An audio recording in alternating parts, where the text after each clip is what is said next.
লাল সবুজ পতাকা মুছে গেছে? কোনো কিছু হয় না। এবার নির্বাচন এত গুরুত্বপূর্ণ যে এই দেশ কোন দেশ বলেন তো? এই দেশ স্বাধীন ছিল কত সালে? জোরে বলেন কত সালে? এই দেশের স্বাধীনতা যারা চেয়েছে আর এই দেশের কিছু মানুষ যারা এই দেশের স্বাধীনতা চায়নি, পাক হানাদার বাহিনীর সাথে ষড়যন্ত্র করে আমাদের দেশের যারা স্বাধীনতাকামী মানুষ ছিল, মুক্তিযোদ্ধা ছিল, 30 লক্ষ আমাদের 30 লক্ষ আমাদের মানুষকে হত্যা করে শহীদ করেছে, ঠিক কিনা? 3 লক্ষ মাহবিলের ইজ্জত হরণ করেছে তাদের প্রচেষ্টায়, তাদের সহযোগিতায়। তারা কারা জানেন? তারা কারা বলেন তো? সামনে তো বলেন তারা কারা?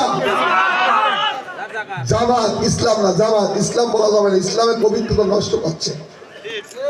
দেখেন ইসলাম পবিত্র নষ্ট করছে কিনা, দেখেন ইসলাম পবিত্র নষ্ট করছে।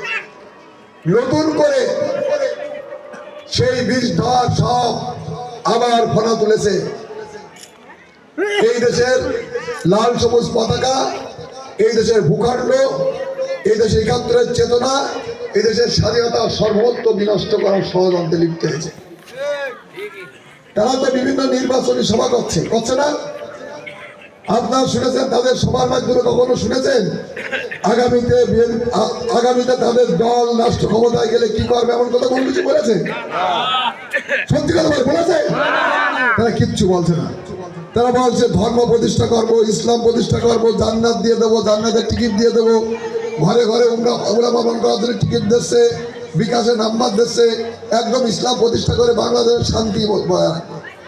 কিন্তু এই দেশের মানুষের জন্য, এদেশের নাগরিকের জন্য, এদেশের কল্যাণের জন্য, এদেশের উন্নয়নের জন্য, আমার হরিণাকুণ্ডের জন্য এমন কোনো কথা কি বলেছে বলেন? বলেনি। কারণ তাদের উদ্দেশ্য একটাই, তারা রাষ্ট্র ক্ষমতায় যে সর্বপ্রথম তাদের সেই প্রতিশোধ দেবে, যে প্রতিশোধ তারা সেই সময় খালেদের সাথে আদায় করে করতে পারেনি, সেই প্রতিশোধ দিয়ে তারা বাংলাদেশের নামটা মুছে দেওয়ার ষড়যন্ত্র করছে, ঠিক কিনা বলেন?